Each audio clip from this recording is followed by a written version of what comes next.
અંકલેશ્વર સ્થિત મમતા હોસ્પિટલમાં 2 વર્ષના બાળકને ડાયાબિટીસથી રાહત. ભરૂચ જિલ્લાના અંકલેશ્વર ખાતે આવેલી મમતા હોસ્પિટલના 2 વર્ષના એક બાળકને ડાયાબિટીસ જેવી ગંભીર બીમારીમાંથી સફળ સારવાર દ્વારા સંપૂર્ણ રાહત મળી છે. નાનકડી ઉંમરે ડાયાબિટીસ જેવી બીમારી સામે લડવું મુશ્કેલ હોય છે, ત્યારે મમતા હોસ્પિટલની તબીબી ટીમે નોંધપાત્ર કામગીરી કરી છે. આ બાળકની સારવાર મમતા હોસ્પિટલના અનુભવી તબીબ ડોક્ટર નીરજ ગુપ્તા દ્વારા કરવામાં આવી હતી. બાળકને યોગ્ય તપાસ, નિયમિત મોનિટરિંગ અને આધુનિક સારવાર પદ્ધતિઓ દ્વારા સંપૂર્ણ રીતે સાજું કરવામાં આવ્યું છે. સમયસર નિદાન અને યોગ્ય સારવારના કારણે બાળકની તબીબીમાં નોંધપાત્ર સુધારો આવ્યો હોવાનું હોસ્પિટલ તરફથી જણાવવામાં આવ્યું છે.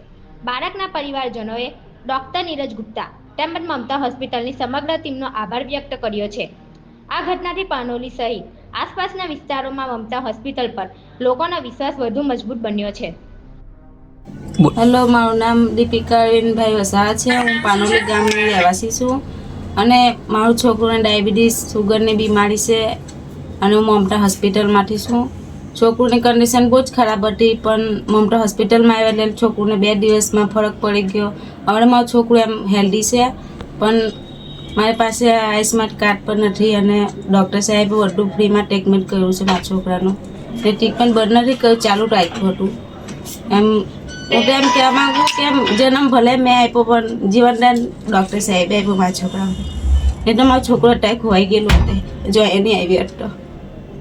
બસ હું આટલું જ કહેવા માગું. ભગવાન તરીકે હું બધા લોકો ભગવાનને ઉપર માટે પણ ડૉક્ટર સાહેબને ભગવાન માનું છું કે મારું છોકરું બચાવી લીધું એમ. હેલો, હું ડૉક્ટર નીરજ ગુપ્તા. હું મમતા હોસ્પિટલમાં બાળકોના ડૉક્ટરનું ફરજ ભજવું છું. અમારી પાસે ડાયાબિટીસનું આ દર્દી આવ્યું હતું, ત્યારે હાલત અતિશય ગંભીર હતી. પૈસાની કમીના લીધે એમને બીજે કશે સારવાર બરાબર મળી નથી. અહીંયા સારી સારવાર આપીને બચ્ચાને અમે સારું કર્યું છે. એમની પાસે સુવિધા ના હોવા છતાં અમે એને મફતમાં સારવાર કરી રહ્યા છે. ડાયાબિટીસ એક એવી બીમારી છે જે બાળકોને બી થતી હોય છે.